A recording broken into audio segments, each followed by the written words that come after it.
and penury. The government, which boasts that it provides free ration for 81 crore people below poverty lines for the next 5 years, is indeed indebted to those poor farmers who produce such humongous quantities of food grains, toiling in hot sun and संसद के इस नए भवन में जब आदरणीय राष्ट्रपति जी हम सबको संबोधित करने के लिए आई और जिस गौरव और सम्मान के साथ सेंगोल पूरे प्रोसेसन का नेतृत्व कर रहा है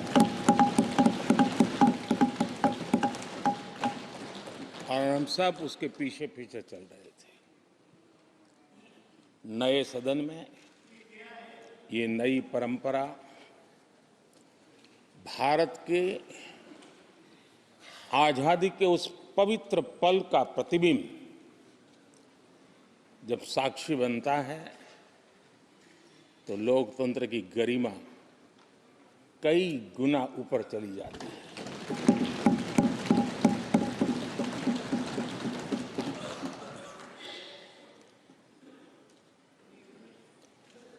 ये 75वां गणतंत्र दिवस, इसके बाद संसद का नया भवन, सेंगोल की अगुवाई, ये सारा दृश्य अपने आप में बहुत ही प्रभावी था। मैं जब वहां से पूरे कार्यक्रम को मैं भागीदारी कर रहा था, यहाँ से तो उतना हमें भव्यता नजर नहीं आती है, लेकिन वहाँ सब मैंने देखा कि वाकई नए सदन में इस गरिमापूर्ण उपस्थिति में राष्ट्रपति, उपराष्ट्रपति जी और आप, हम सब के मन को प्रभावित करने वाला वो दृश्य हमेशा हमेशा याद है।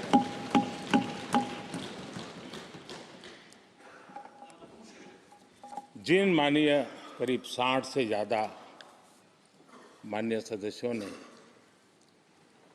राष्ट्रपति जी के आभार प्रस्ताव पर अपने अपने विचार रखे हैं, मैं विनम्रता के साथ अपने अपने विचार व्यक्त करने वाले सभी अपने माननीय सांसदगण का आभार व्यक्त करता हूँ। मैं विशेष रूप से विपक्ष ने जो संकल्प लिया है उसकी सराहना करता हूं। उनके भाषण के एक एक बात से मेरा और देश का विश्वास पक्का हो गया है कि इन्होंने लंबे अरसे तक वहां रहने का संकल्प लिया।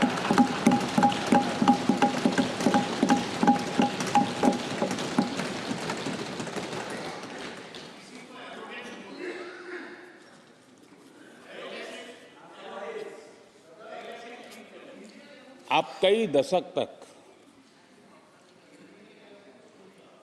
जैसे यहां बैठे थे वैसे ही कई दशक तक वहां बैठने का आपका संकल्प,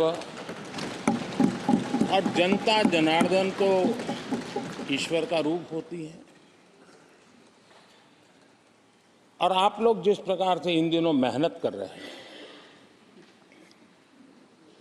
मैं पक्का मानता हूं कि ईश्वर रूपी जनता जनार्दन आपको जरूर आशीर्वाद देगी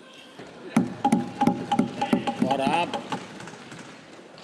जिस ऊंचाई पे हैं उससे भी अधिक ऊंचाई पर जरूर पहुंचेंगे और अगले चुनाव में दर्शक दिशा में दिखेंगे।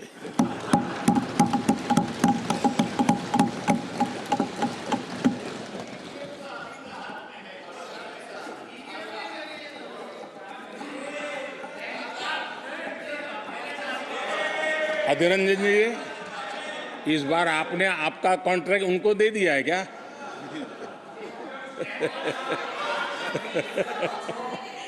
हमारे गीता में बोलते हैं कि अहंकारम बलम आपने आपने इन्हीं चीजों को पचाया है।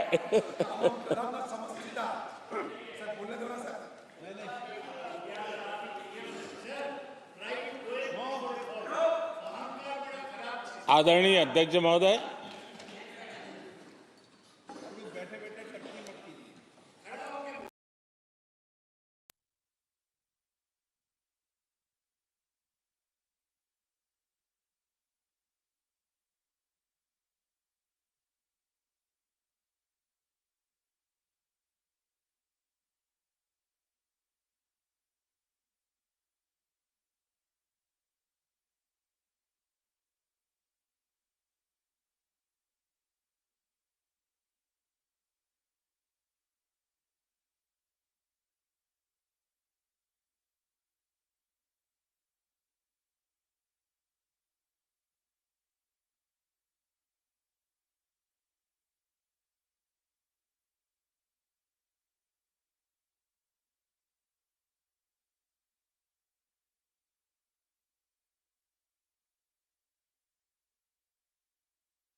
जितने ज्यादा समृद्ध होंगे हमारा देश, उतना ही समृद्ध होगा, उतना ही तेजी से समृद्ध होगा।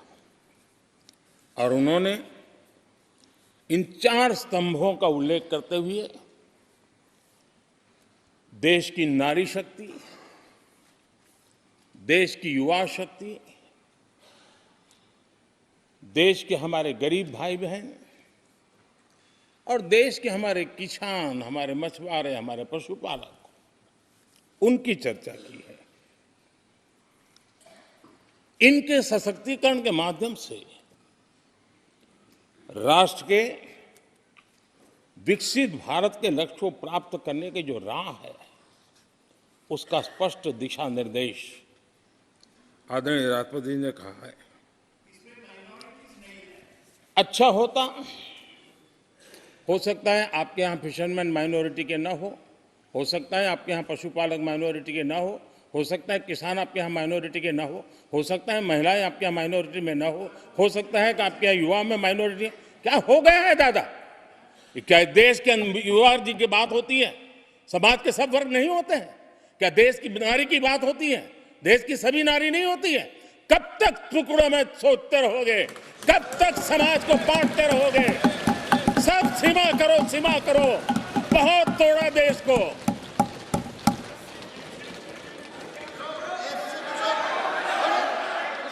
आदरणीय अध्यक्ष जी, अच्छा होता कि जाते जाते तो कम से कम इस चर्चा के दरमियान कुछ सकारात्मक बातें होती, कुछ सकारात्मक सुझाव आते। लेकिन हर बार की तरह आप सब साथियों ने देश को बहुत निराश किया, क्योंकि आपकी सोच की मर्यादा देश समझ पा रहा है। और उसको बार बार दर्द होता है कि ये दशा है इनकी सोचने की मर्यादा इतनी है। आदरणीय अध्यक्ष जी, नेता तो बदल गए, लेकिन टेप रिकॉर्डर वही बज रही है, वही बातें, कोई नई बात आती नहीं, और पुरानी ढपली और पुराना राग वही चलता रहता है आपका। चुनाव का वर्ष था, थोड़ी मेहनत करते, कुछ नया निकाल करके लाते, जनता को जरा संदेश दे पाते, उसमें भी फेल गए आप। चलिए, ये भी मैं सिखाता हूं। आदरणीय अध्यक्ष जी, आज विपक्ष की जो हालत होगी ना, इसकी सबसे दोषी कांग्रेस पार्टी है।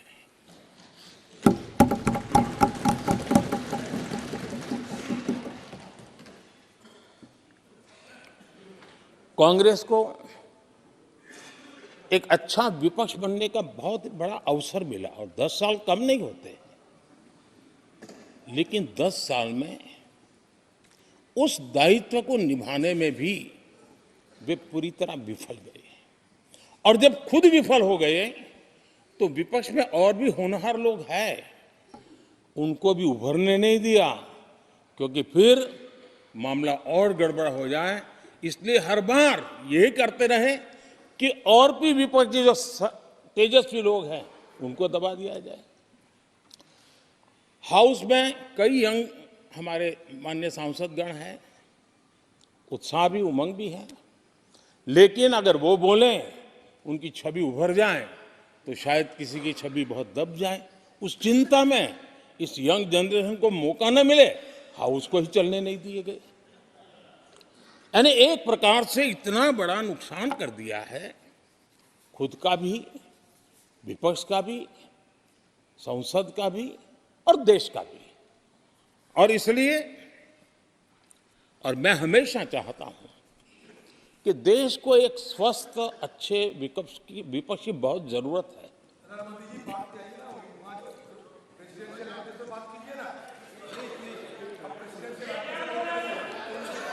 देश ने जितना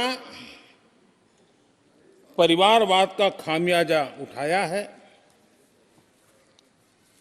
और उसका खामियाजा खुद कांग्रेस ने भी उठाया है, अब अधीर बाबू भी उठाया है। अब अधीर बाबू की हालत हम देख रहे हैं, वरना ये समय था संसद में रहने का, लेकिन परिवारवाद की सेवा तो करनी पड़ती है।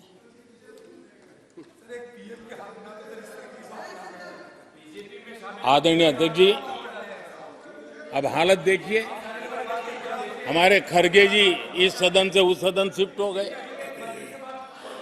और गुलाम नबी जी तो पार्टी से ही शिफ्ट कर गए।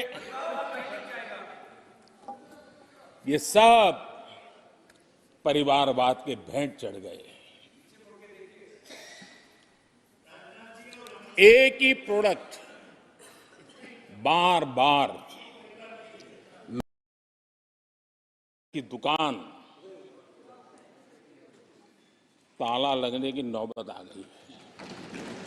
और ये दुकान हम नहीं कह रहे, आप लोग कह रहे हैं।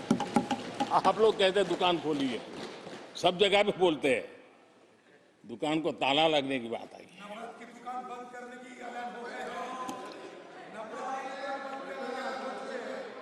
यहां हमारे दादा अपनी आदत छोड़ नहीं पाते हैं, वहां से बैठे बैठे कमेंट कर रहे हैं परिवारवाद की। मैं जरा समझा देता हूं, आज माफ करना अध्यक्ष महोदय, मैं जरा समय ले रहा हूं। आज हम किस परिवारवाद की चर्चा करते हैं? अगर किसी परिवार में अपने बलबूते पर जन समर्थन से एक से अधिक अनेक लोग अगर राजनीतिक क्षेत्र में भी प्रगति करते हैं, उसको हमने कभी परिवारवाद नहीं कहा है। हम परिवारवाद की चर्चा वो करते हैं जो पार्टी परिवार चलाता है, जो पार्टी परिवार के लोगों को प्राथमिकता देती है, जो पार्टी के सारे निर्णय परिवार के लोग ही करते हैं, वो परिवारवाद है। न राजनाथ जी की कोई पॉलिटिकल पार्टी है, न अमित शाह की कोई पॉलिटिकल पार्टी है। और इसलिए जहां एक परिवार को पार्टियां लिखी जाती हैं, वो लोकतंत्र में उचित नहीं है। लोकतंत्र में अनेक एक परिवार के 10 लोग राजनीति में आए, कुछ बुरा नहीं है। हम तो चाहते हैं नौजवान लोग आए।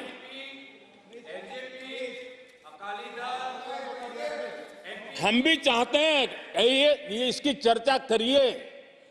हमारे साथ, आपके साथ मेरा विषय नहीं है। देश के लोकतंत्र के लिए परिवारवादी राजनीति, पारिवारिक पार्टियों की राजनीति, ये हम सबकी चिंता का विषय होना चाहिए। और इसलिए मैं किसी परिवार के 2 लोग अगर प्रगति करते हैं, उसको तो मैं स्वागत करूंगा। 10 लोग प्रगति करें, मैं स्वागत करूंगा। देश में जितनी नई पीढ़ी अच्छे लोग आए, स्वागत योग्य है। सवाल यह है कि परिवार ही पार्टियां चलाती है। पक्का है कि ये अध्यक्ष नहीं होगा तो उसका बेटा होगा, ये नहीं होगा तो उसका बेटा होगा। ये लोकतंत्र का खतरा है। और इसलिए अच्छा हुआ दादा, थैंक यू। ये विषय कभी बोलता नहीं था, आज बोल दिया मैंने। आदरणीय अध्यक्ष जी, एक ही प्रोडक्ट को बार बार लॉन्च करने का भरपूर प्रयास हो रहा है।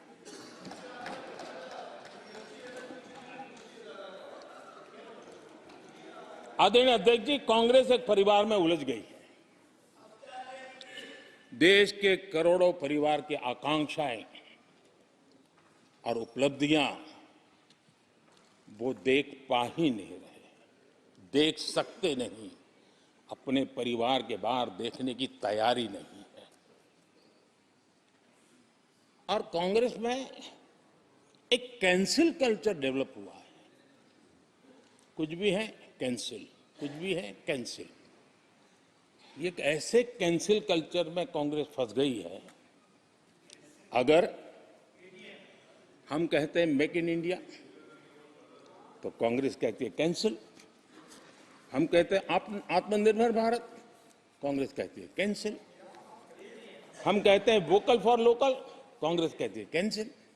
हम कहते हैं वंदे भारत ट्रेन, कांग्रेस कहती है कैंसिल। हम कहते हैं संसद की नई इमारत, कांग्रेस कहती है कैंसिल। यानी मैं हैरान हूं, ये कोई मोदी की उपलब्धियां नहीं है, देश की उपलब्धियां है।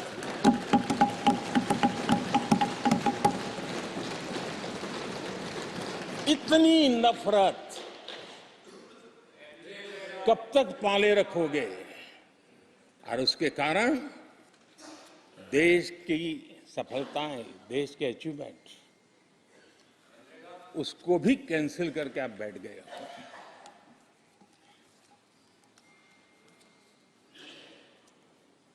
आदरणीय अध्यक्ष जी, राष्ट्रपति जी ने विकसित भारत के रोडमैप पर चर्चा करते हुए आर्थिक पहलुओं पर विस्तार से चर्चा की। अर्थव्यवस्था के मूलभूत जो आधार है, उसके की बारीकी से चर्चा की। और भारत की मजबूत अर्थव्यवस्था को आज पूरी दुनिया सराह रही है, पूरी दुनिया उससे प्रभावित है। और जब विश्व संकट से गुजर रहा है, तब तो उनको और ज्यादा अच्छा लगता है। G20 समिट के अंदर सारे देश ने देखा है कि पूरा विश्व भारत के लिए क्या सोचता है, क्या कहता है, क्या आशा करता है।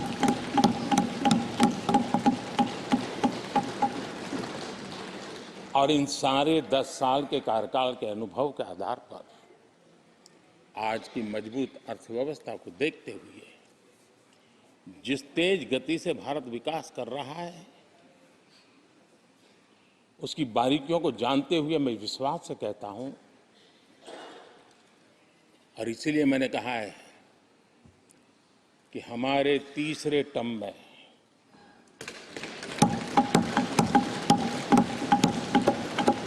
भारत दुनिया की तीसरी बड़ी आर्थिक ताकत बनेगा।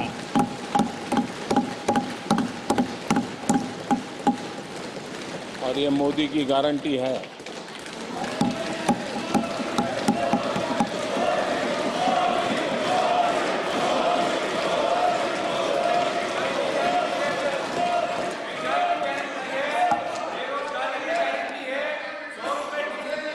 माननीय अध्यक्ष जी, इनको पहले मौका नहीं दिया था क्या? सबको मौका दिया है ना? हाँ।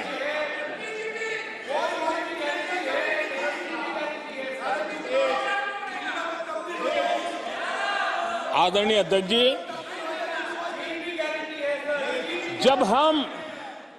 जब हम दुनिया की तीसरी बड़ी आर्थिक शक्ति बनकर के उभरेंगे कहते हैं, तो हमारे विपक्ष में बैठे कुछ साथी कैसा कुतर्क देते हैं। वो कहते हैं इसमें क्या है, ये तो अपने आप हो जाएगा। क्या कमाल है आप लोगों की। मोदी का क्या है, ये तो अपने आप हो जाएगी। मैं जरा सरकार की भूमिका क्या होती है इस सदन के माध्यम से देश को और विशेष करके देश के युवा मन को बताना चाहता हूं, देश की युवा शक्तियों को बताना चाहता हूं कि होता कैसे है और सरकार की भूमिका क्या होती है। आदरणीय अध्यक्ष जी, 10 साल पहले 2014 में फरवरी महीने में जो इंटरिम बजट आया था, उस समय कौन लोग बैठे थे आपको तो मालूम ही है, देश को भी मालूम है। जो 10 साल पहले इंटरिम बजट आया था, उसे पेश करते समय उस समय के वित्त मंत्री ने जो कहा था, मैं उसको कोट कर रहा हूं, और एक एक शब्द बड़ा मूल्यवान है जी। जब आप लोग कहते हैं ना कि तो अपने आप तीसरे नंबर पर जा ही जाएगा, ऐसा कहते हैं, उनको जरा समझना चाहिए। ये उन्होंने क्या कहा था, I now wish to look forward and outline a vision for the future. Vision for the future. पूरे ब्रह्मांड के सबसे बड़े अर्थशास्त्री बोल रहे थे। I now wish to look forward and outline a vision for the future. आगे कहते हैं, I wonder how many have noted the fact that India's economy, in terms of the size of its GDP, is the 11th largest in the world. यानी 2014 में 11 number पहुंचने पर क्या गौरवगान होता था।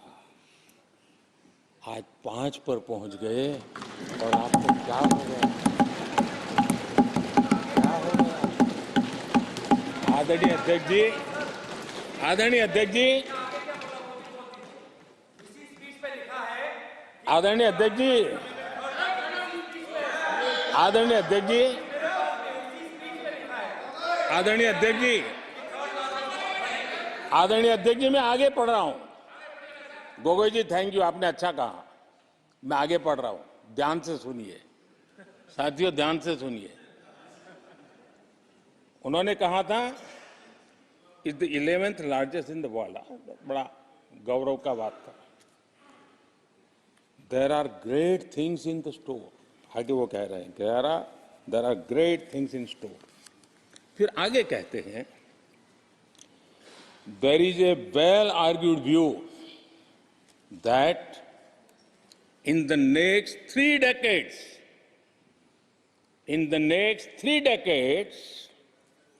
India's nominal GDP will take the country to the 3rd rank after the US and China. उस समय ये ब्रह्मांड के बड़े अर्थशास्त्री कह रहे थे कि तीसरे नंबर पर 30 साल में हम पहुंच जाएंगे।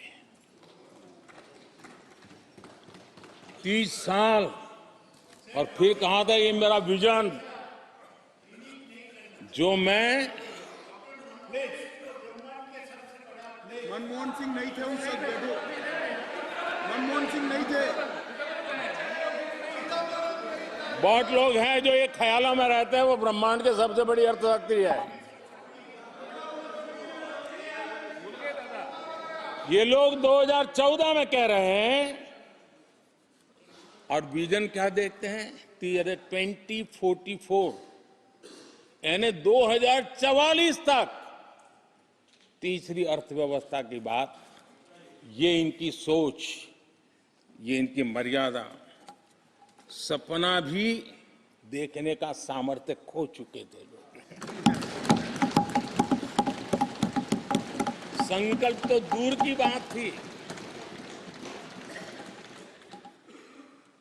30 साल का इंतजार करने के लिए मेरे देश की युवा पीढ़ी को कह कर गए थे, लेकिन हम आज आपके सामने विश्वास से खड़े हैं, इस पवित्र सदन में खड़े हैं और मैं आपको विश्वास दिलाता हूं कि 30 साल हम नहीं लगने देंगे। ये मोदी की गारंटी है। मेरे तीसरे कार्यकाल में देश दुनिया की तीसरी आर्थिक शक्ति बन जाए।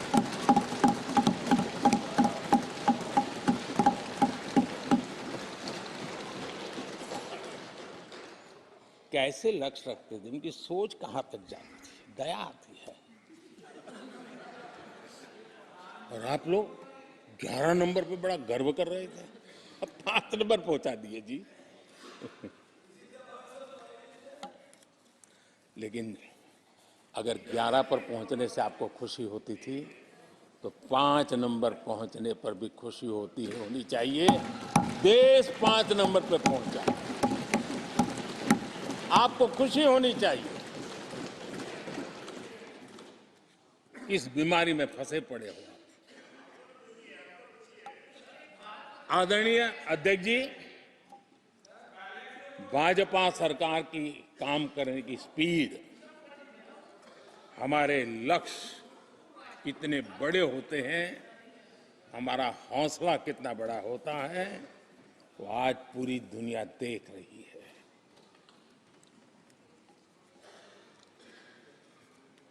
और आदरणीय अध्यक्ष जी, एक कहावत है हमारे उत्तर प्रदेश में, खास ये कहावत कही जाती है, 9 दिन चले 2.5 कोस।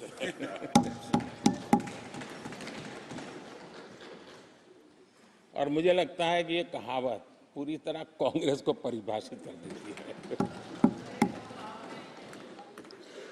ये कांग्रेस की सुस्त रफ्तार,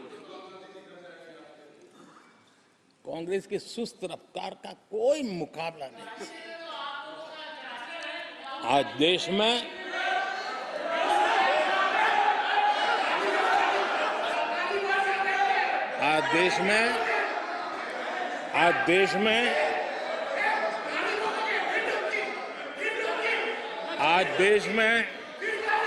जिस रफ्तार से काम हो रहा है, कांग्रेस सरकार इस रफ्तार की कल्पना भी नहीं कर सकती। आदरणीय अध्यक्ष जी, शहरी गरीबों के लिए हमने गरीबों के लिए 400 घर हमने गरीबों के लिए, आदरणीय अध्यक्ष जी, हमने गरीबों के लिए 4 करोड़ घर बनाए।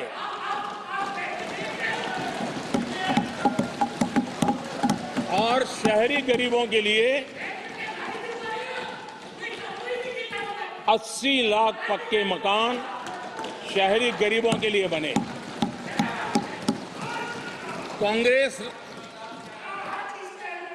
अगर कांग्रेस की रफ्तार से घर बने होते तो क्या हुआ होता, मैं इसका हिसाब लगाता हूं। अगर कांग्रेस की जो रफ्तार थी उस प्रकार से चला होता तो 100 साल लगते, इतना काम करने में 100 साल लगते। 5 पीढ़ियां गुजर जाती। आदरणीय अध्यक्ष जी, 10 वर्ष में 40,000 किलोमीटर रेलवे ट्रैक का इलेक्ट्रिफिकेशन हुआ। अगर कांग्रेस की रफ्तार से देश चलता, इस काम को करने में 80 साल लग जाते। एक प्रकार से 4 पीढ़ियां गुजर जाती। आदरणीय अध्यक्ष जी, हमने 17 करोड़ अधिक गैस कनेक्शन दिए। ये मैं 10 साल का हिसाब दे रहा हूं। अगर कांग्रेस की चाल से चलते तो ये कनेक्शन देने में और 60 साल लग जाते। 3 पीढ़ियां धुएं में खाना पकाते पकाते गुजर जाती। आदरणीय अध्यक्ष जी, हमारी सरकार ने सैनिटेशन कवरेज 40% से 100% तक पहुंची है। अगर कांग्रेस की रफ्तार होती तो ये काम होते होते 60-70 साल और लगते और कम से कम 3 पीढ़ियां गुजर जाती, लेकिन गारंटी नहीं होता कि नहीं होता। आदरणीय अध्यक्ष जी, कांग्रेस की जो मानसिकता है, जिसका देश को बहुत नुकसान हुआ है, कांग्रेस ने देश के सामर्थ्य पर कभी भी विश्वास नहीं किया। वे अपने आप को शासक मानते रहे और जनता जनार्दन को हमेशा कमतर आंकते गए, छोटा आंकते गए। आदरणीय अध्यक्ष जी, देश के नागरिकों के लिए कैसा सोचते थे, मैं जानता हूं, मैं नाम बोलते हुए उनको जरा चुभन होगी, लेकिन 15 अगस्त लाल किले से प्रधानमंत्री नेहरू ने जो कहा था वो मैं जरा पढ़ता हूं। लाल किले से भारत के प्रथम प्रधानमंत्री ने जो कहा था वो पढ़ रहा हूं, नेहरू जी ने। उन्होंने कहा था, हिंदुस्तान में काफी मेहनत करने की आदत आम तौर से नहीं है।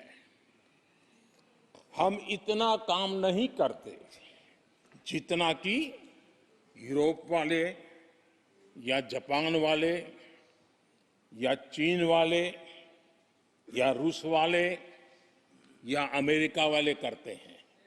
ये नेहरू जी लाल किले से बोल रहे हैं। यह न समझिए,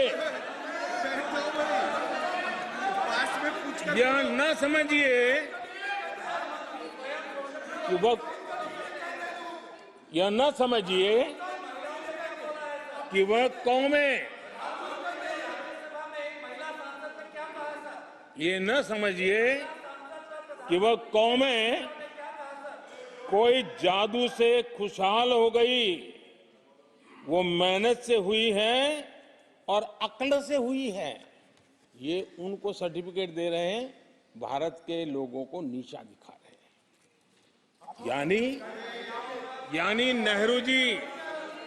यानी नेहरू जी की भारतीयों के प्रति सोच थी कि भारतीय आलसी है। नेहरू जी की भारतीयों के लिए सोच थी कि भारतीय कम अक्ल के लोग होते हैं। और आदरणीय अध्यक्ष जी,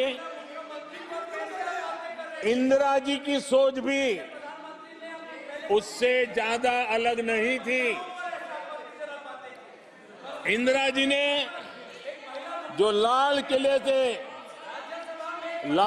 किले से 15 अगस्त को कहा था, लाल किले से 15 अगस्त को इंदिरा जी ने कहा था, दुर्भाग्यवश हमारी आदत ये है कि जब कोई शुभ काम पूरा होने को होता है तो हम आत्मतुष्टि की भावना से ग्रस्त हो जाते हैं और जब कोई कठिनाई आ जाती है तो हम ना उम्मीद हो जाते हैं। कभी कभी तो ऐसा लगने लगता है कि पूरे राष्ट्र ने ही पराजय भावना को अपना लिया है।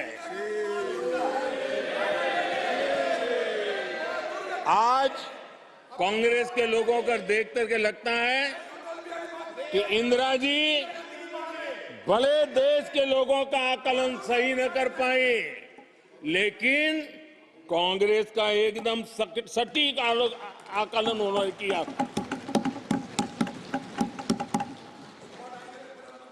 कांग्रेस के शाही परिवार के लोग मेरे देश के लोगों को ऐसा ही समझते थे, उनके विषय में ऐसे ही सोचते।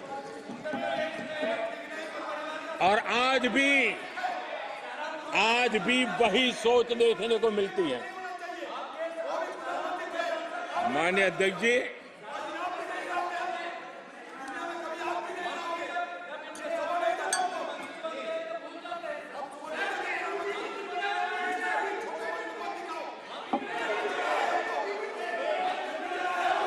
माननीय अध्यक्ष जी, कांग्रेस का विश्वास हमेशा सिर्फ एक परिवार पर रहा। एक परिवार के आगे वो न कुछ सोच सकते हैं, न कुछ देख सकते हैं। कुछ दिन पहले भानुमति का कुनबा जोड़ा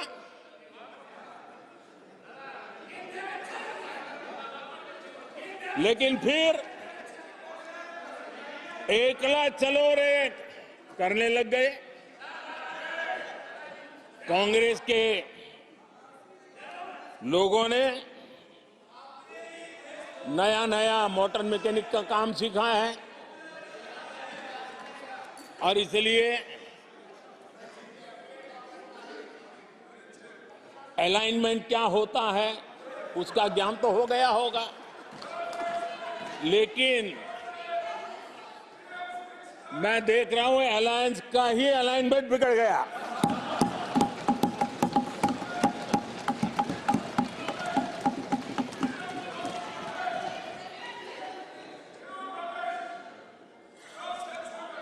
इनको अपने इस कुनबे में अगर एक दूसरे पर विश्वास नहीं है तो ये लोग देश पर विश्वास कैसे करेंगे। आदरणीय अध्यक्ष जी, हमें देश के सामर्थ्य पर भरोसा है, हमें लोगों की शक्ति पर भरोसा है। आदरणीय अध्यक्ष जी, देश की जनता ने हमें जब पहली बार सेवा करने का अवसर दिया तो हमने पहले कार्यकाल में यूपीए के समय के जो गड्ढे थे वो गड्ढे भरने में हमारा काफी समय और शक्ति लगी। हम पहले कार्यकाल में वो गड्ढे भरते रहे। हमने दूसरे कार्यकाल में नए भारत की नींव रखी और तीसरे कार्यकाल में हम विकसित भारत को निर्माण को नई गति देंगे। आदरणीय अध्यक्ष जी, पहले कार्यकाल में हमने स्वच्छ भारत, उज्ज्वला,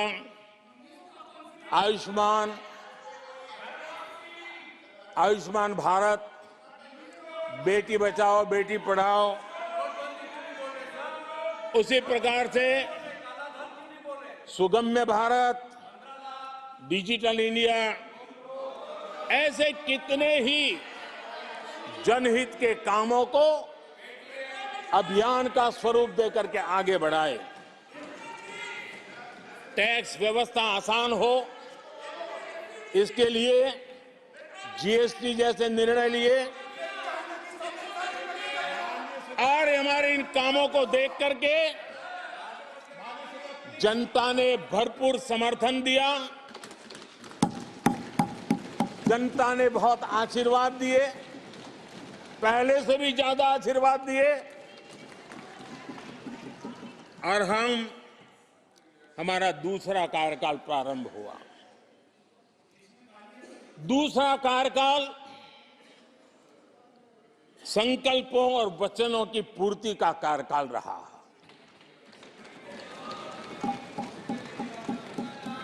जिन उपलब्धियों का देश लंबे समय से इंतजार कर रहा था, वो सारे काम हमने दूसरे कार्यकाल में पूरे होते देखे। हम सबने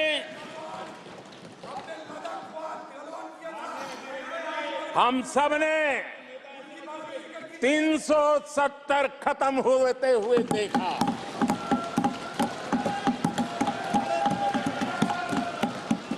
इन्हीं माननीय सांसदों के आंखों के सामने और उनके वोट की ताकत से 370 गया।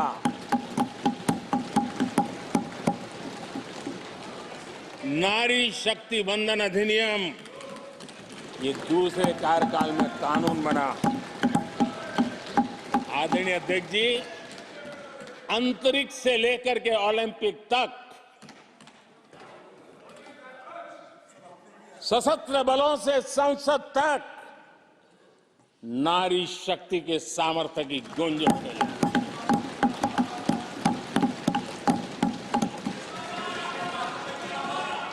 ये नारी शक्ति के सशक्तिकरण को आज देश ने देखा है।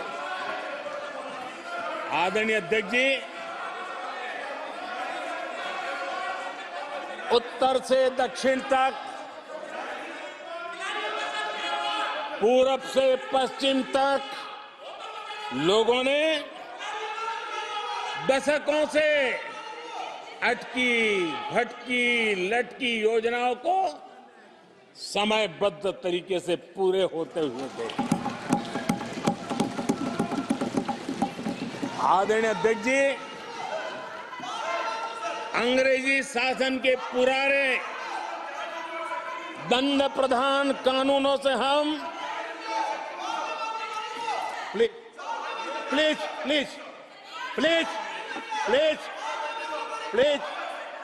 माननीय सदस्यगण, सदन के नेता बोल रहे हैं, आपको प्लीज आप समझाइए। सदन के नेता बोल रहे हैं, आपको मैंने सबको पर्याप्त समय पर्याप्त अवसर दिया था।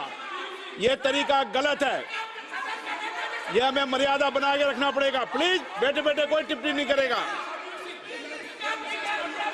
Please please please please no, गलत तरीका, गलत तरीका। माननीय प्रधानमंत्री जी,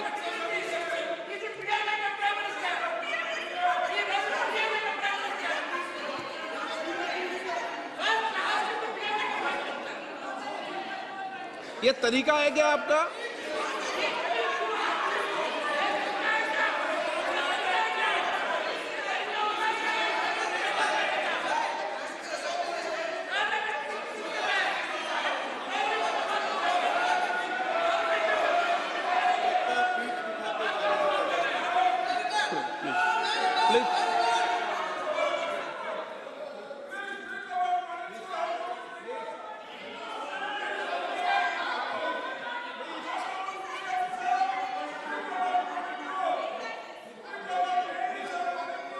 आदरणीय अध्यक्ष जी,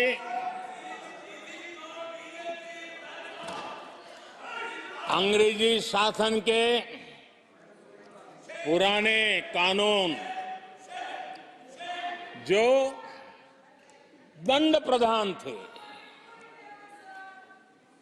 उन दंड प्रधानों से के कानूनों से हट करके हमने न्याय संहिता तक प्रगति की।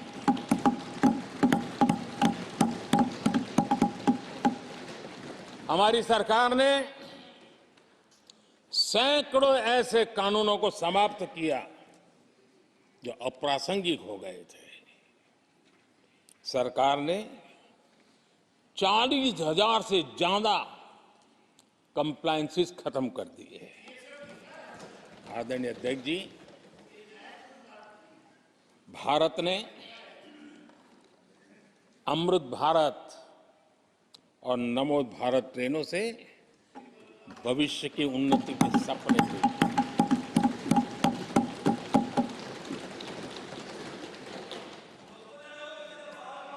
आदरणीय अध्यक्ष जी, देश के गांव-गांव ने, देश के कोटि-कोटि जनों ने विकसित भारत की संकल्प यात्रा देखी है और सैचुरेशन के पीछे कितनी मेहनत की जाती है, उसके हक की चीज उसको मिले, उसके दरवाजे दस्तक देकर के देने का प्रयास देश पहली बार देख रहा है।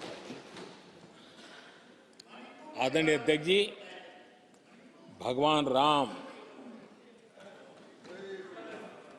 आदरणीय अध्यक्ष जी, भगवान राम न सिर्फ अपने घर लौटे, बल्कि एक ऐसे मंदिर का निर्माण हुआ जो भारत की महान सांस्कृतिक परंपरा को नई ऊर्जा देता रहेगा। और आदरणीय अध्यक्ष जी, अब हमारी सरकार का तीसरा कार्यकाल भी बहुत दूर नहीं है। ज्यादा से ज्यादा 100-125 दिन बाकी है। और अब की बार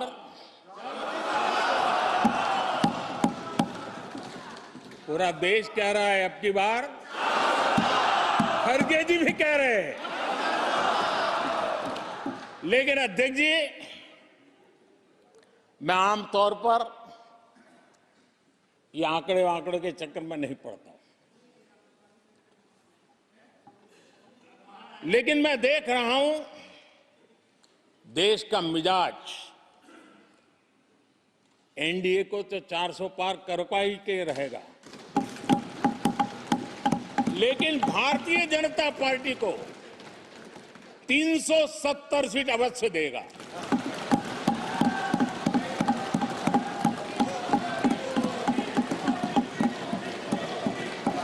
बीजेपी को 370 सीट और एनडीए को 400 पार।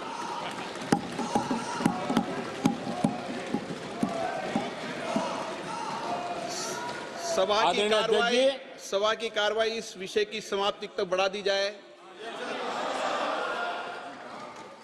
आदरणीय अध्यक्ष जी, हमारा तीसरा कार्यकाल बहुत बड़े फैसलों का होगा।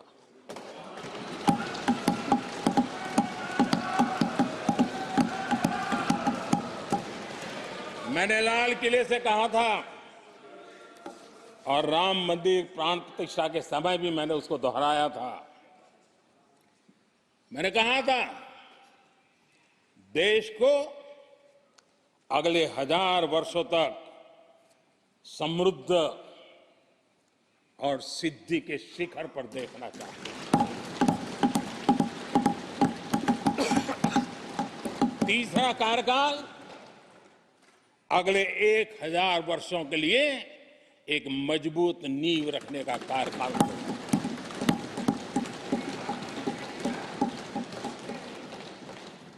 आदरणीय अध्यक्ष जी, मैं भारतवासियों के लिए, उनके भविष्य के लिए बहुत ही विश्वास से भरा हुआ हूं। मेरा देश के 140 करोड़ नागरिकों के सामर्थ्य पर अपार भरोसा है, मेरा बहुत विश्वास है।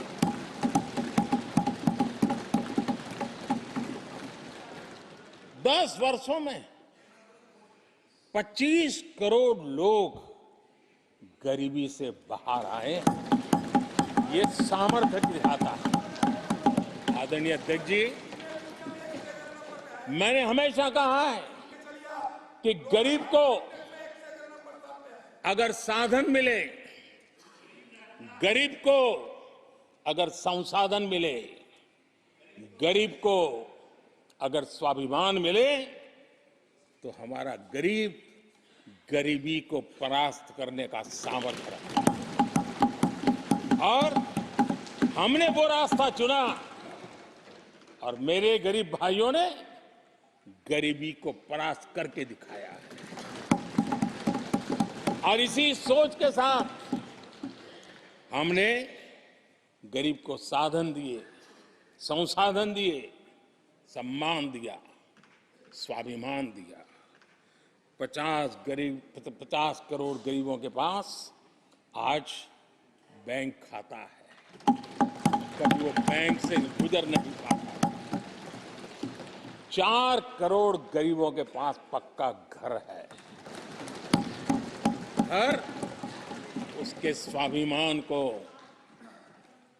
एक नया सामर्थ्य देता है। 11 करोड़ से अधिक परिवारों को पीने का शुद्ध जल पानी नल से मिल रहा है। 55 करोड़ से अधिक गरीबों को आयुष्मान भारत कार्ड मिला है। घर में कोई भी बीमारी आ जाए, उस बीमारी के कारण फिर से वो गरीबी की तरफ लुढ़क न जाए, उसको भरोसा है कितनी भी बीमारी क्यों ना आ जाए, मोदी बैठा है। 80 करोड़ लोगों को मुफ्त अनाज की सुविधा दी गई है। आदरणीय अध्यक्ष जी, मोदी ने उनको पूछा जिनको पहले कोई पूछता तक नहीं था। देश में पहली बार रेहड़ी पटरी वाले साथियों के बारे में सोचा गया। पीएम स्वनिधि योजना से आज वो ब्याज के चक्कर से बाहर निकले, बैंक से पैसे लेकर अपने कारोबार को बढ़ा रहे हैं। देश में पहली बार हाथ का हुनर जिनका सामर्थ्य है, जो राष्ट्र का निर्माण भी करते हैं, ऐसे मेरे विश्वकर्मा साथियों के बारे में सोचा गया। उनको आधुनिक टूल, आधुनिक ट्रेनिंग, पैसों की मदद, वैश्विक मार्केट उनके लिए खुल जाए, ये मेरे विश्वकर्मा भाइयों के लिए हमने कहा। देश में पहली बार पीवीटीजी यानी जनजातियों में भी अति पिछड़े जो हमारे भाई बहन हैं, संख्या बहुत कम है, वोट के हिसाब से किसी को नजर नहीं जाती। हम वोट से परे हैं, हम दिलों से जुड़े हैं और इसलिए पीवीटीजी जातियों के लिए पीएम जनमन योजना बना करके उनके कल्याण का मिशन मोड में काम उठाया है। इतना ही नहीं, सरहद के जो गांव थे जिनको आखिरी गांव करके छोड़ दिया गया था, हमने वो आखिरी गांव को पहला गांव बना करके विकास की पूरी दिशा बदल दी। आदरणीय अध्यक्ष जी, मैं जब बार बार मिलेट्स की वकालत करता, मिलेट्स की दुनिया के अंदर जाकर के चर्चा करता हूं, G20 के देशों के लोगों के सामने गर्व के साथ मिलेट्स परोसता हूं, उसके पीछे मेरे दिल में 3 करोड़ से ज्यादा मेरे छोटे किसान हैं जो मिलेट्स की खेती करते हैं। इनका कल्याण, इससे हम जुड़े हुए हैं। आदरणीय अध्यक्ष जी, जब मैं वोकल फॉर लोकल की बात करता हूं, जब मैं मेक इन इंडिया की बात करता हूं, तब मैं करोड़ों गृह उद्योग, लघु उद्योग, कुटीर उद्योग, उससे जुड़े हुए मेरे लाखों परिवारों के साथ उनके कल्याण के लिए सोचता हूं। आदरणीय अध्यक्ष जी, खादी, कांग्रेस पार्टी ने उसको भुला दिया, सरकारों ने भुला दिया। आज मैं खादी के ताकत देने में सफलतापूर्वक आगे बढ़ा हूं, क्योंकि खादी के साथ, हैंडलूम के साथ करोड़ों बुनकरों की जिंदगी लगी हुई है। मैं उनके कल्याण को देखता हूं। आदरणीय अध्यक्ष जी, हमारी सरकार हर कोने में गरीबी को निकालने के लिए, गरीब को समृद्ध बनाने के लिए अनेक विविध प्रयासों को कर रही है। जिनके लिए वोट बैंक ही था, उनके लिए उनका कल्याण संभव नहीं था। हमारे लिए उनका कल्याण राष्ट्र का कल्याण है और इसलिए हम उसी रास्ते पर चल पड़े। आदरणीय अध्यक्ष जी, कांग्रेस पार्टी ने, यूपीए सरकार ने ओबीसी समुदाय के साथ भी कोई न्याय नहीं किया, अन्याय किया। इन लोगों ने ओबीसी नेताओं का अपमान करने में कोई कोर कसर नहीं छोड़ी है। कुछ दिन पहले जब कर्पूरी ठाकुर जी को भारत रत्न दिया, हमने वो सम्मान किया। लेकिन याद करिए, उस कर्पूरी ठाकुर अति पिछड़े समाज से ओबीसी समाज के उस महापुरुष के साथ क्या व्यवहार हुआ था, किस प्रकार से उनके साथ जुल्म किया। 1970 में बिहार के मुख्यमंत्री बने तो उनको पद से हटाने के लिए कैसे कैसे खेल खेले गए थे। उनकी सरकार अस्थिर करने के लिए क्या कुछ नहीं किया गया था। आदरणीय अध्यक्ष जी, कांग्रेस को अति पिछड़ा व्यक्ति बर्दाश्त नहीं हुआ था। 1987 में जब कांग्रेस के पास पूरे देश में उनका झंडा फहरता था, सत्ता ही सत्ता थी, तब उन्होंने कर्पूरी ठाकुर को प्रतिपक्ष के नेता के रूप में स्वीकार करने से मना कर दिया। और कारण क्या दिया? वो संविधान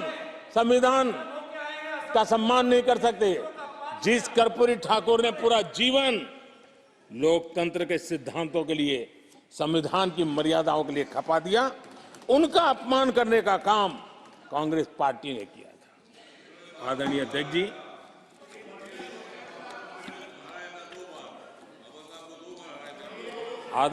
जी, कांग्रेस के हमारे साथियों को आजकल इस पर बहुत चिंता जताते हैं कि सरकार में ओबीसी कितने लोग हैं, कितने पद पर कहां है, उसके हिसाब किताब करते रहते हैं। लेकिन मैं हैरान हूं, उनको इतना सबसे बड़ा ओबीसी नजर नहीं आता है।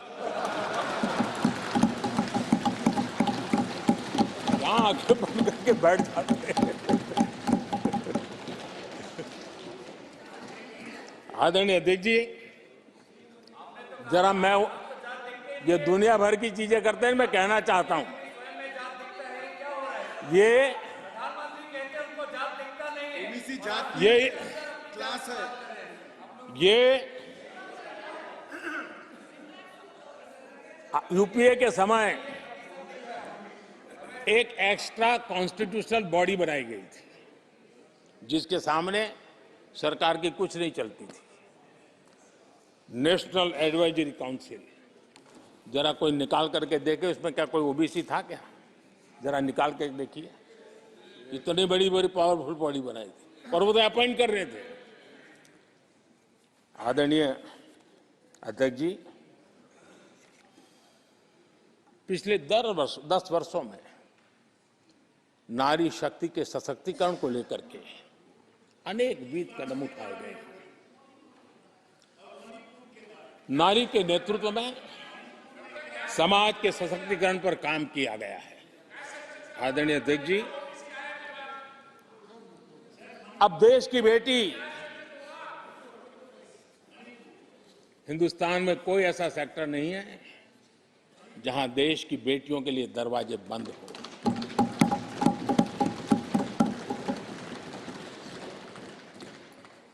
आज हमारे देश की बेटियां फाइटर जेट भी उड़ा रही हैं और हमारे देश की सीमाओं को भी सुरक्षित रख रही है।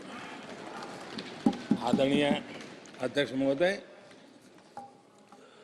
ग्रामीण व्यवस्था, अर्थव्यवस्था हमारी women self help group 10 crore बहनें जुड़ी है और आर्थिक गतिविधि करती है और ग्रामीण अर्थव्यवस्था को वो नई ताकत दे रही है। और मुझे आज खुशी है कि इन प्रयासों का परिणाम है कि आज करीब करीब 1 करोड़ लखपति दीदी आज देश में है। और जब मेरी उनसे बातें होती है, उनका जो आत्मविश्वास देखता हूं, मेरा पक्का विश्वास है हम जिस तरह आगे बढ़ रहे हैं, आने वाले हमारे कार्यकाल में 3 करोड़ लखपति दीदी हमारे देश के अंदर देखेंगे। आप कल्पना कर सकते हैं गांव की अर्थव्यवस्था को कितना बड़ा बदलाव हो जाएगा। आदरणीय अध्यक्ष जी, हमारे देश में बेटियों के संबंध में जो पहले सोच थी, समाज के घर में घुस गई थी, दिमाग में भी घुस गई थी, आज वो सोच कितनी तेजी से बदल रही है। थोड़ा सा बारीकी से देखेंगे तो हमें पता चलेगा कितना बड़ा सुखद बदलाव आ रहा है। पहले अगर बेटी का जन्म होता था तो चर्चा होती थी, अरे खर्चा कैसे उठाएंगे, उसको कैसे पढ़ाएंगे, उसके आगे की जिंदगी का एक प्रकार से कोई बोझ है, ऐसी चर्चाएं हुआ करती थी। आज बेटी पैदा होती है तो पूछा जाता है, अरे सुकन्या समृद्धि अकाउंट खुला कि नहीं खुला।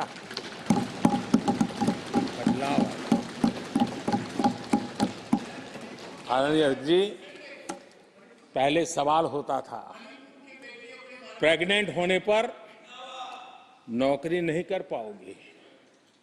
पहले ये बात होती थी प्रेग्नेंट होने पर नौकरी नहीं कर पाओगे। आज कहा जाता है 26 हफ्ते की पेड लीव और बाद में भी अगर चाहिए तो मिलेगी। ये बदलाव होता है। पहले समाज में सवाल होते थे कि महिला होकर नौकरी क्यों करना चाहती हो, क्या पति की सैलरी कम पड़ रही, ऐसे सवाल होते थे। आज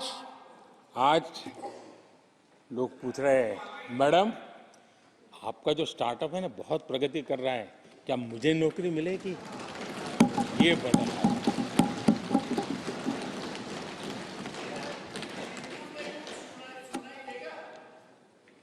आदरणीय अध्यक्ष जी, एक समय था जब सवाल पूछा जाता था कि बेटी की उम्र बढ़ रही है, शादी कब करोगे।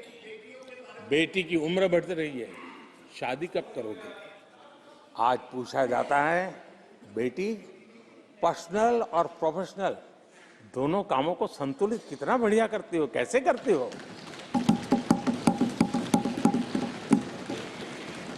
आदरणीय अध्यक्ष जी, एक समय था घर में कहा जाता था कि घर के मालिक घर पे है कि नहीं है, ऐसा पूछा जाता था।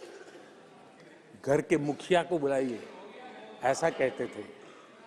आज किसी के घर जाते हैं तो घर महिला के नाम पर, बिजली का बिल उसके नाम पर आता है, पानी गैस सब उसके नाम पर। तो परिवार के मुखिया की जगह आज मेरी माताएं बहन से ये बदलाव अमृतकाल में विकसित भारत का हमारा जो संकल्प है ना, इसकी एक बहुत बड़ी शक्ति के रूप में उभरने वाला है और मैं उस शक्ति के दर्शन कर पा रहा हूं। आदरणीय अध्यक्ष महोदय,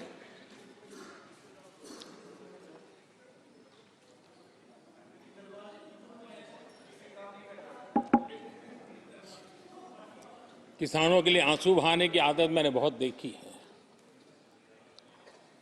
किसानों के साथ कैसा कैसा विश्वासघात किया गया है, ये देश ने देखा है। कांग्रेस के समय कृषि के लिए कुल वार्षिक बजट होता था 25,000 करोड़ रुपया। आदरणीय अध्यक्ष जी, हमारी सरकार का बजट है 1.25 लाख करोड़ रुपया। आदरणीय अध्यक्ष जी, कांग्रेस ने अपने 10 साल के कार्यकाल में 7 लाख करोड़ रुपया का धान और गेहूं किसानों से खरीदा था। हमने 10 वर्ष में करीब 18 लाख करोड़ का धान गेहूं। कांग्रेस सरकार ने दलहन और तिलहन की खरीदी नाम मात्र कभी कहीं की हो तो की हो। हमने 1.25 लाख करोड़ रुपए से भी अधिक का दलहन और तिलहन खरीद किया है। हमारे कांग्रेस के साथियों ने पीएम किसान सम्मान निधि का मड़ा उठाया और जब मैंने मेरी पहली टर्म में ये योजना शुरू की थी तो मुझे याद है कि झूठा नैरेटिव की जो फैशन चल पड़ी है, गांव में जाके कहा जाता था कि देखिए ये मोदी के पैसे मत लेना, ये चुनाव एक बार जीत गया तो सारे पैसे ब्याज समेत तुमसे वापस मांगेगा।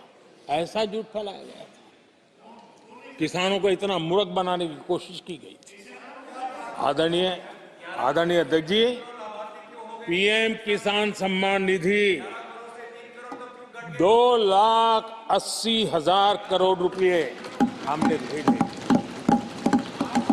पीएम फसल बीमा योजना 30,000 रुपया का प्रीमियम और उसके सामने 1.5 लाख करोड़ रुपया मेरे किसान भाई बहनों को दिया।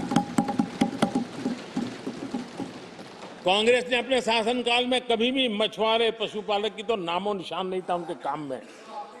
पहली बार इस देश में मछुआरों के लिए अलग मंत्रालय बना, पशुपालन के लिए अलग मंत्रालय बना।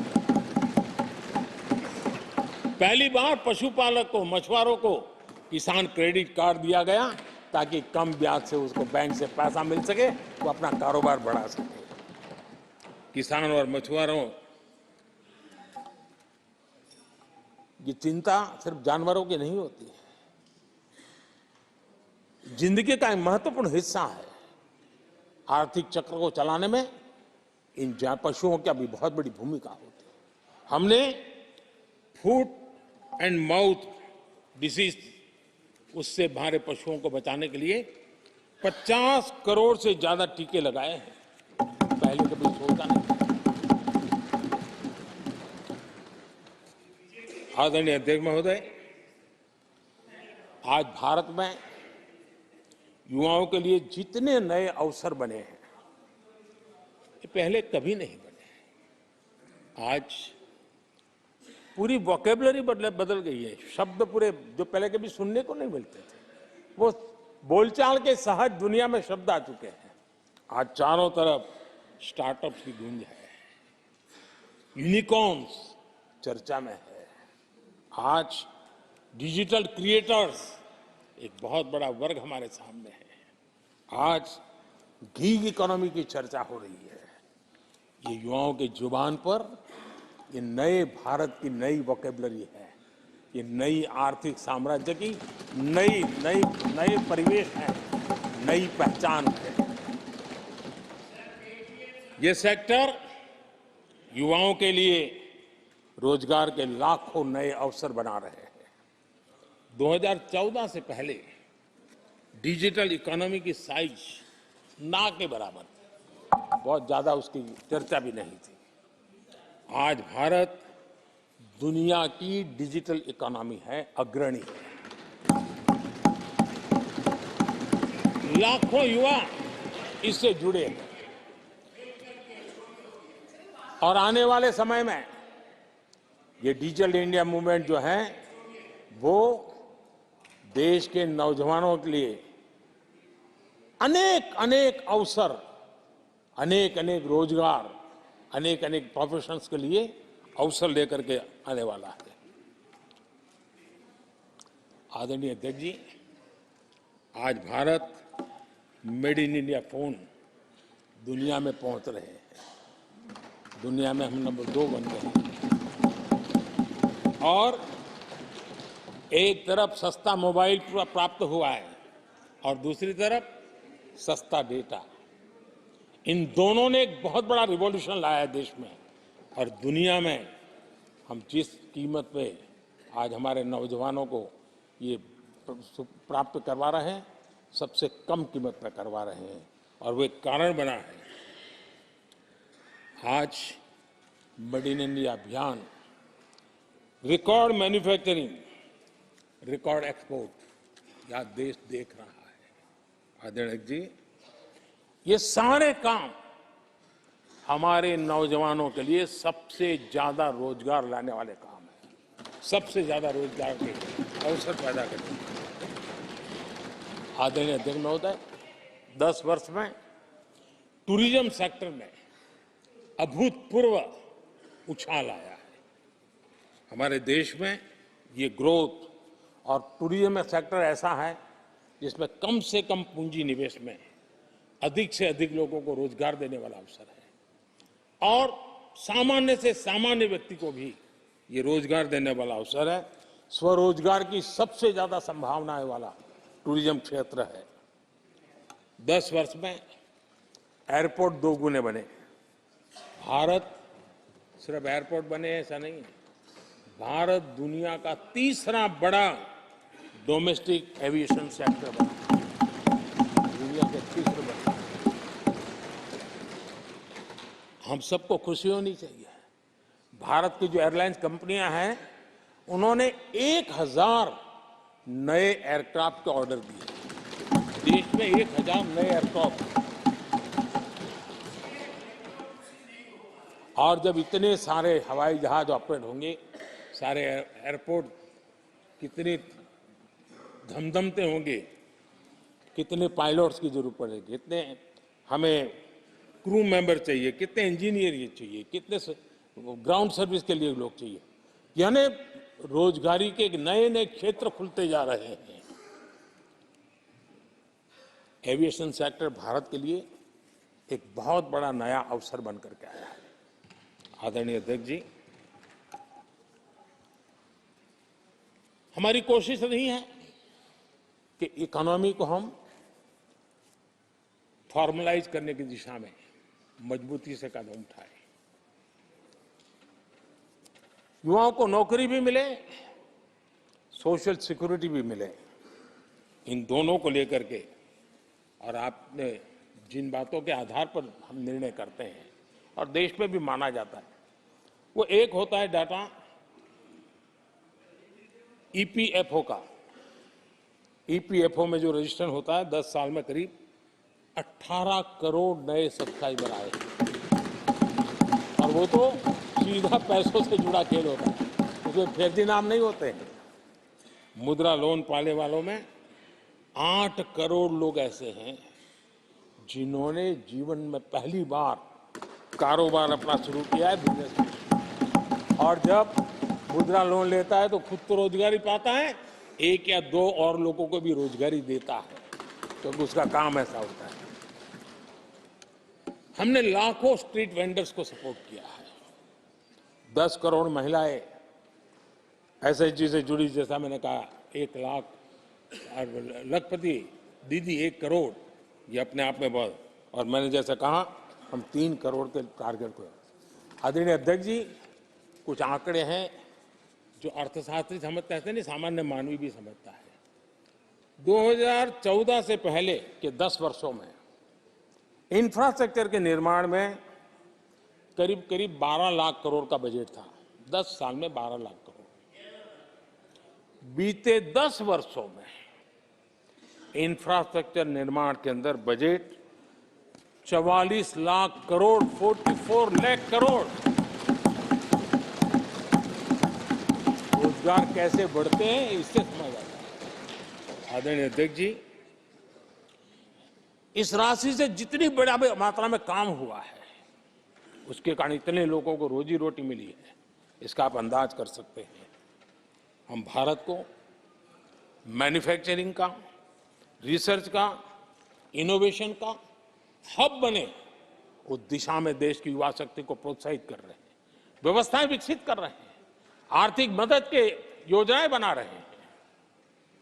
आदरणीय अध्यक्ष जी, एनर्जी के क्षेत्र में हम हमेशा डिपेंडेंट रहे। एनर्जी के सेक्टर में हमें आत्मनिर्भर होने की दिशा में बहुत कुछ करने की आवश्यकता है और हमारी कोशिश है ग्रीन एनर्जी की तरफ। हाइड्रोजन को लेकर के हम बहुत बड़ी मात्रा में आगे बढ़ रहे हैं, उसमें अभूतपूर्व निवेश। उसी प्रकार से दूसरा क्षेत्र है जिसमें भारत को लीड लेनी होगी, वो है सेमीकंडक्टर। पिछली सरकारों ने जितने प्रयास किए लेकिन सफलता नहीं मिली। अब हम जिस स्थिति में पहुंचे हैं, मैं विश्वास से कहता हूं कि हमारे 3 दशक खराब भले हो गए, लेकिन आने वाला समय हमारा है। हम सेमीकंडक्टर के क्षेत्र में अभूतपूर्व निवेश में देख रहा हूं और भारत दुनिया को एक बहुत बड़ा कंट्रीब्यूशन करेगा। इन सारे कारणों से आदरणीय अध्यक्ष जी, क्वालिटी जॉब की संभावनाएं बहुत बढ़ने वाली हैं और जिसके कारण समाज में जैसे जैसे हमने एक अलग स्किल मिनिस्ट्री बनाई, उसके पीछे हेतु ये है कि देश के नौजवानों को हुनर मिले और ऐसे अवसर मिले और हम इंडस्ट्री 4.0 उसके लिए मैन पावर को तैयार करते हुए आगे बढ़ने की दिशा में काम कर रहे हैं। आदरणीय अध्यक्ष जी, यहाँ महंगाई को लेकर के काफ़ी कुछ बातें की गई है। मैं जरूर चाहूँगा कि देश के सामने कुछ सच्चाइयाँ आनी चाहिए। इतिहास गवाह है, जब भी कांग्रेस आती है महंगाई लाती है।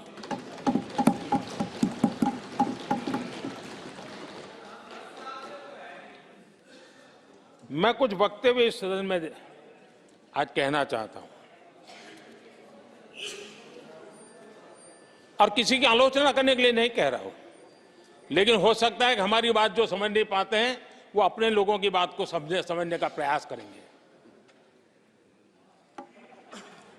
कहा गया था कभी और किसने कहा था वो मैं बाद में कहूंगा, हर चीज की कीमत बढ़ जाने की वजह से मुसीबत फैली है, आम जनता उनमें फंसी है। ये स्टेटमेंट ऑफ फैक्ट किसका है?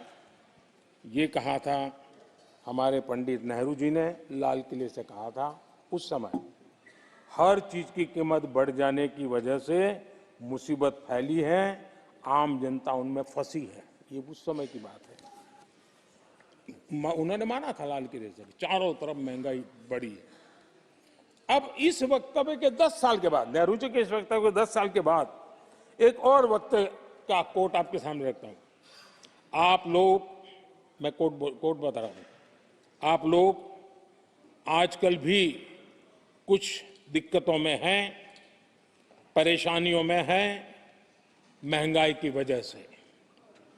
कुछ तो लाचारी है, पूरी तौर से काबू की बात नहीं हो पा रही हमारे इस समय में, हालांकि वो काबू में आएगी।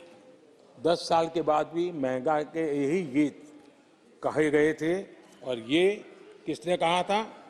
फिर से ये नेहरू जी ने कहा था उन्हीं के कार्यकाल में। तब देश का पीएम रहते उन्होंने 12 साल हो चुके थे, लेकिन हर बार महंगाई कंट्रोल में नहीं आ रही है, महंगाई के कारण आपको मुसीबत हो रही है, इसी के गीत गाते रहे थे। आदरणीय अध्यक्ष जी, अब मैं एक और भाषण का हिस्सा पढ़ रहा हूं। जब देश आगे बढ़ता है तो कुछ हद तक कीमतें भी बढ़ती हैं। हमको ये भी देखना है कि जो भी आवश्यक वस्तु हैं उनकी कीमत को कैसे थामे। ये किसने कहा था? इंदिरा गांधी जी ने कहा था। 1974 में जब देश में सारे उन्होंने दरवाजे ताले लगा दिए थे, लोगों को जेल में बंद कर दिया था, 30% महंगाई थी, 30%।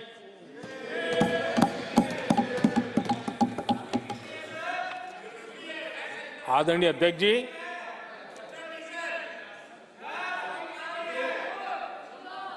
अपने भाषण में यहां तक कहा गया था, क्या कहा था? आप चौंक जाएंगे। उन्होंने कहा था अगर जमीन न हो, यानी कुछ पैदावार के लिए जमीन न हो, तो अपने गमले और कनस्तर में सब्जी उगा लें, ये ऐसी सलाहें उच्च पद पर बैठे हुए लोग दिया करते थे।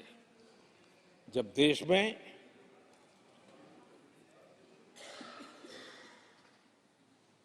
महंगाई को लेकर के 2 गाने सुपरहिट हुए थे हमारे देश में, घर घर गाए जाते थे। एक महंगाई मार गई और दूसरा महंगाई डायन खाए जा, डायन खाए जा था। और ये दोनों गाने कांग्रेस के शासनकाल में आए। आदरणीय अध्यक्ष जी, यूपीए के शासनकाल में महंगाई डबल डिजिट में थी, डबल डिजिट में महंगाई थी, इसको नकार नहीं सकते हैं। और यूपी का सरकार का तर्क क्या था जी? असंवेदनशीलता। ये कहा गया था कि महंगी आइसक्रीम खा सकते हो तो महंगाई का रोना क्यों रो रहे हो, ये कहा गया था, ये कहा गया था। जब भी कांग्रेस आई है उसने महंगाई को ही मजबूत किया है। आदरणीय अध्यक्ष जी, हमारी सरकार ने महंगाई को लगातार नियंत्रण में रखा है। दो दो युद्ध के बावजूद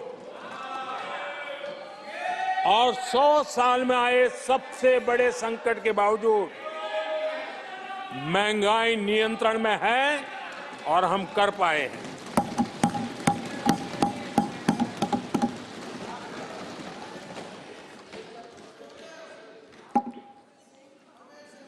आदरणीय अध्यक्ष जी,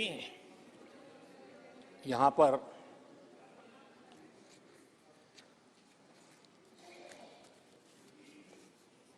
बहुत गुस्सा व्यक्त किया गया, जितना हो सका उतने कठोर शब्द में गुस्सा व्यक्त किया गया।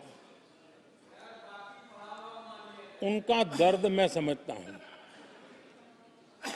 उनकी मुसीबत और ये गुस्सा मैं समझता हूं, क्योंकि तीर निशाने पर लगा है।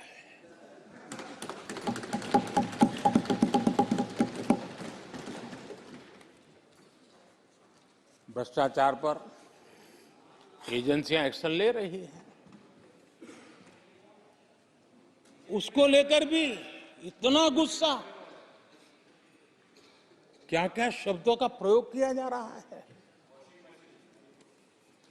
आदरणीय अध्यक्ष जी, 10 साल पहले हमारे सदन में, पार्लियामेंट में क्या चर्चा होती थी?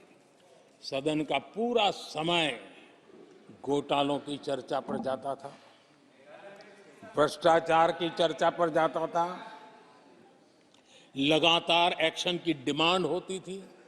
सदन यही मांग करता रहता था, एक्शन लो, एक्शन लो, एक्शन लो। वो कालखंड देश ने देखा है, चारों तरफ भ्रष्टाचार की खबरें रोजमर्रा। और आज जब भ्रष्टाचारियों पर एक्शन लिया जा रहा है तो लोग उनका समर्थन में हंगामा करते हैं। आदरणीय अध्यक्ष जी, इनके समय में एजेंसियों का सिर्फ और सिर्फ राजनीतिक उपयोग के लिए उपयोग किया जाता था, बाकी उनको कोई काम करने नहीं दिया जाता था। अब आप देखिए उनके कालखंड में क्या हुआ। पीएमएलए एक्ट के तहत हमने पहले के मुकाबले 2 गुने से अधिक केस दर्ज किए। कांग्रेस के समय में ईडी ने 5,000 करोड़ रुपए की संपत्ति जब्त की। हमारे कार्यकाल में ईडी ने 1 लाख करोड़ रुपए की संपत्ति की। देश का लूटा हुआ माल देना ही पड़ेगा। और जिनका इतना सारा माल पकड़ा जाता हो, नोटों के ढेर पकड़े जाते हो और अधीर बाबू तो बंगाल से आते हैं, देखे हैं नोटों के ढेर उन्होंने तो। किस किस के घर में से पकड़े जाते, किस किस राज्यों में पकड़े जाते थे। ये देश देश ये नोटों के ढेर देख देख करके चौंक गया है। लेकिन अब जनता को आप मूर्ख नहीं बना सकते। जनता देख रही है कि किस प्रकार से यूपीए सरकार में जो भ्रष्टाचार की बातें होती थी उसका टोटल 10-15 लाख करोड़ का रहा है, चर्चा होती थी। हमने लाखों करोड़ के घोटाले तो अटकाए, लेकिन उन सारे पैसों को गरीबों के काम लगा दिया, गरीबों के कल्याण के लिए। अब बिचौलियों के लिए गरीबों को लूटना बहुत मुश्किल हो गया है। Direct benefit transfer, Jan Dhan account, Aadhaar, mobile, उसकी ताकत हमने पहचानी है। 30 लाख करोड़ रुपए से ज्यादा रकम हमने लोगों के खाते में सीधी पहुंचाई। और अगर कांग्रेस के एक प्रधानमंत्री ने कहा था कि 1 रुपया भेजते हैं 15 पैसे पहुंचते हैं, अगर उस हिसाब से मैं देखूं तो हम जो 30 लाख भेजे हैं, अगर उनका जमाना होता तो कितना रुपया कहां चला जाता, इसका हिसाब लगाइए। 15% मुश्किल से लोगों के पास पहुंचता, बाकी सब कहां चला जाता। आदरणीय अध्यक्ष जी, हमने 10 करोड़ फर्जी नाम हटाए हैं। अभी लोग पूछते हैं पहले इतना आंकड़ा था, क्यों कम हुआ? आपने ऐसी व्यवस्था बनाई थी कि जिस बेटी का जन्म नहीं हुआ उसको आपके यहां से विधवा पेंशन जाते थे। और ऐसे सरकारी योजनाओं को मारने के जो रास्ते थे ना, 10 करोड़ फर्जी नाम बंद किए। ये जो परेशानी है ना इन चीजों की है, क्योंकि रोजमर्रा की काय उनकी बंद हो गई है। आदरणीय अध्यक्ष जी, हमने ये फर्जी नामों को हटाने से करीब करीब 3 लाख करोड़ रुपया फर्जी हाथों में जाने से बचाया, गलत हाथों में जाने से बचाया। देश के टैक्स पेयर का पाई पाई बचाना और सही काम में लगाना, इसके लिए हमने जीवन खपा रखे हैं। आदरणीय अध्यक्ष जी, सभी राजनीतिक दलों को भी सोचने की जरूरत है और समाज में भी जो लोग बैठे हैं उनको देखने की जरूरत है। आज देश का दुर्भाग्य है, पहले तो क्लासरूम में भी कोई अगर चोरी करता था, किसी की कॉपी करता था, तो वो भी 10 दिन तक अपना मुंह किसी को दिखाता नहीं था। आज जो भ्रष्टाचार के आरोप जिन पे सिद्ध हो चुके हैं, जो जेलों में समय निकाल करके पैरोल पर आए, आज वॉशिंग मशीन से भी बड़ा कंधे पे लेकर के महिमा मंडन कर रहे हैं ऐसे चोरों का सार्वजनिक जीवन में। कहां ले जाना चाहते हो देश को तुम? जो सजा हो चुकी है, मैं ये तो समझता हूं कि आरोप जो है उनके लिए तो आप सोच सकते हैं, लेकिन जो गुनाह सिद्ध हो चुका है, जो सजा काट चुके हैं, जो सजा काट रहे हैं, ऐसे लोगों का महिमा मंडन करते हो आप? कौन सा कल्चर और देश की भावी पीढ़ी को क्या प्रेरणा देना चाहते हो आप? कौन से रास्ते और ऐसी कौन सी आपकी मजबूरी है?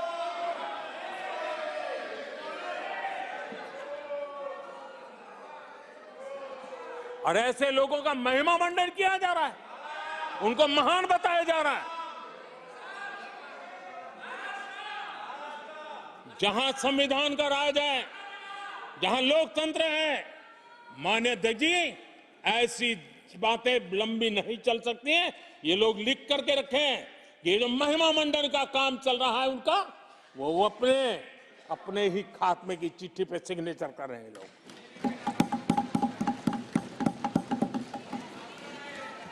आदरणीय अध्यक्ष जी, जांच करना ये एजेंसियों का काम है। एजेंसियां स्वतंत्र होती हैं और संविधान ने उनको स्वतंत्र रखा हुआ है। और जज करने का काम न्यायाधीश का है। जज करने का काम न्यायाधीश का है और वो अपना काम कर रहे हैं। और अध्यक्ष जी, मैं इस पवित्र सदन में फिर से दोहराना चाहूंगा, जिसको जितना जुल्म मुझ पर करना है कर ले, मेरी भ्रष्टाचार के खिलाफ लड़ाई चलती रहेगी। जिसने देश को लूटा है उनको लौटाना पड़ेगा। जिन्होंने देश को लूटा है उनको लौटाना पड़ेगा। ये मैं देश को इस सदन की पवित्र जगह से वादा करता हूं। जिसको जो आरोप लगाना है लगा लें, लेकिन देश को लूटने नहीं दिया जाएगा और जो लूटा है वो लौटाना पड़ेगा। आदरणीय अध्यक्ष जी, देश सुरक्षा और शांति का एहसास कर रहा है। देश पिछले 10 वर्ष की तुलना में सुरक्षा के क्षेत्र में देश आज वाकई सशक्त हुआ है। आतंकवाद, नक्सलवाद एक छोटे दायरे में अब सिमटा हुआ है।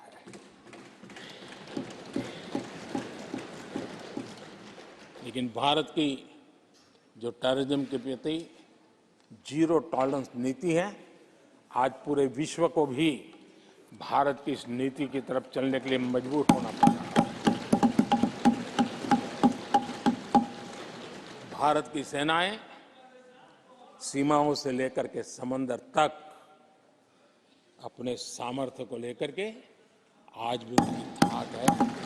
हमें हमारी सेना के पराक्रम पर गर्व होना चाहिए। हम कितना ही उनके मोरल तोड़ने की कोशिश करें, मुझे मेरी सेना पर भरोसा है। मैंने उनके सामर्थ्य को देखा है। कुछ राजनेता सेना के लिए हल्के फुल्के शब्द बोल दें, इससे मेरे देश की सेना डिमोरलाइज होगी। ये सपनों में कोई रहते तो निकल जाए। देश के मूड को वो खत्म नहीं कर सकते। और किसी के एजेंट बन करके इस प्रकार की भाषा अगर कहीं से भी उठती है, देश कभी स्वीकार नहीं कर सकता है। और जो खुलेआम देश में अलग देश बनाने की वकालत करते हैं,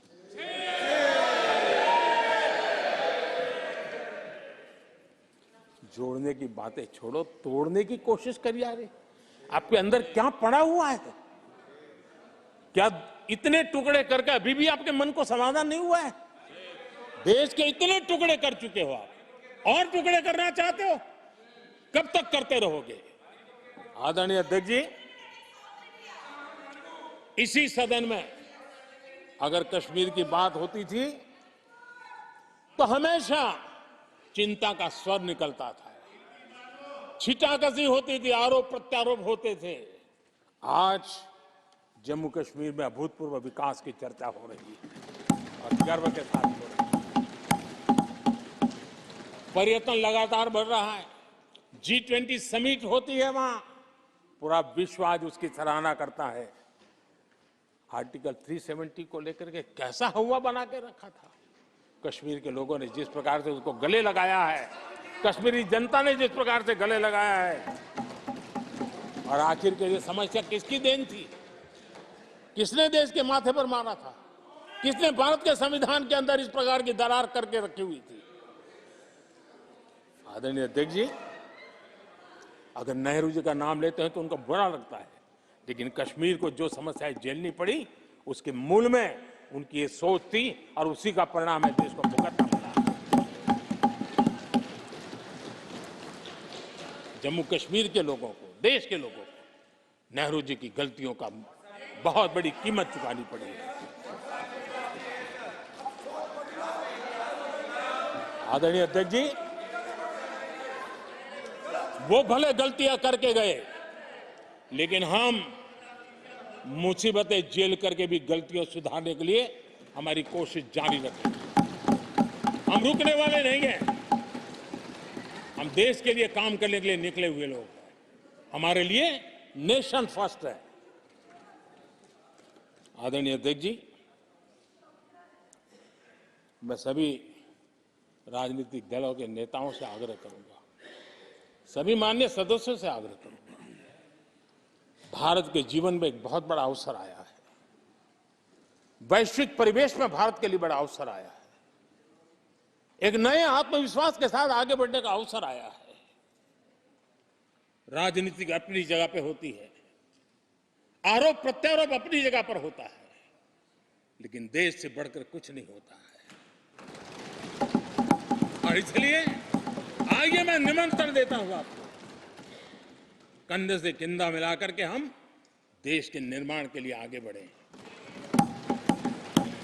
राजनीति में किसी भी जगह पर रहते हुए भी राष्ट्र निर्माण में आगे बढ़ने में कोई रुकावट नहीं आती। अब इस राह को मत छोड़िए। मैं आपका साथ मांग रहा हूं, मां भारती के कल्याण के लिए साथ मांग रहा हूं। मैं विश्व के अंदर जो अवसर आया है उस अवसर को बुलाने के लिए आपका साथ मांगता हूं। मैं आपका सहयोग चाहता हूं 140 करोड़ देशवासियों की जिंदगी को और समृद्ध बनाने के लिए और सुखी बनाने के लिए। लेकिन अगर आप साथ नहीं दे सकते हैं और अगर आपका हाथ ईंटें फेंकने पर ही तुला हुआ है, तो आप लिख करके रखिए, आपकी हर ईंट को मैं विकसित भारत की नींव मजबूत करने के लिए लगाऊंगा। आपके हर पत्थर को मैं विकसित भारत के जो सपनों को लेकर के अब चले उसकी नींव मजबूत करने के लिए मैं लगाऊंगा और देश को हम उस समृद्धि की ओर लेके जाएंगे। जितने पत्थर उछालने उछाल लीजिए, आपका हर पत्थर भारत के समृद्ध, भारत के विकसित भारत के सपने को समृद्ध बनाने के लिए हर पत्थर को मैं काम में ले लूंगा। ये भी मैं आपको विश्वास दिलाता हूं। आदरणीय अध्यक्ष जी,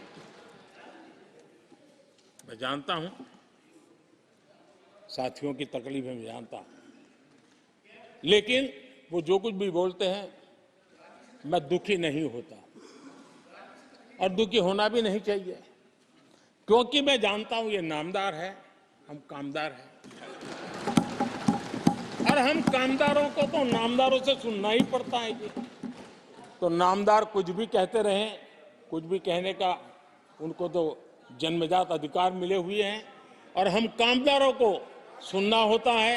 हम सुनते भी रहेंगे और देश को सहेजते भी रहेंगे, देश को आगे बढ़ाते रहेंगे। आदरणीय अध्यक्ष जी, आपने मुझे इस पवित्र सदन में आदरणीय राष्ट्रपति जी के उद्बोधन को समर्थन करने के लिए बोलने का अवसर दिया। मैं आदरणीय राष्ट्रपति जी के उद्बोधन को समर्थन देते हुए धन्यवाद प्रस्ताव पर आभार व्यक्त करते हुए मेरी वाणी को विराम देता हूं।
धन्यवाद प्रस्ताव पर श्रीमती अपूर्वा पोद्दार और एन.के. प्रेमचंद्रन ने अपने अपने संशोधन प्रस्तुत किए हैं। अब मैं सभी संशोधनों को एक साथ सभा के मतदान के लिए रखता हूं। प्रश्न है कि माननीय सदस्यों द्वारा प्रस्तुत सभी संशोधनों को स्वीकृत किया जाए। जो सदस्य इसके पक्ष में के वे हाँ कहें, जो विरोध में कहें ना कहें। मेरे विचार में निर्णय ना वालों के पक्ष में हुआ, ना वालों के पक्ष में हुआ, संशोधन अस्वीकृत हुए। अब मैं राष्ट्रपति जी के अभिभाषण पर धन्यवाद प्रस्ताव को सभा में मतदान के लिए रखता हूं। प्रश्न ये कि माननीय राष्ट्रपति जी की सेवा में निम्नलिखित शब्दों में एक समावेदन प्रस्तुत किया जाए कि इस सत्र में समवेत लोकसभा के सदस्य राष्ट्रपति जी के उस अभिभाषण के लिए जो उन्होंने 31 जनवरी 2024 को एक साथ समवेत संसद की दोनों सदन सभाओं के समक्ष देने की कृपा की है, उनके हम अत्यंत आभारी हैं। जो सदस्य इसके पक्ष में हैं वह हाँ कहें, जो विरोध में कहें वह ना कहें। मेरे विचार में निर्णय हाँ वालों के पक्ष में हुआ, निर्णय हाँ वालों के पक्ष में हुआ, प्रस्ताव स्वीकृत हुआ। सभा की कार्रवाई मंगलवार दिनांक 6 फरवरी 2024 को प्राप्त 11 बजे तक के लिए स्थगित की जाती है।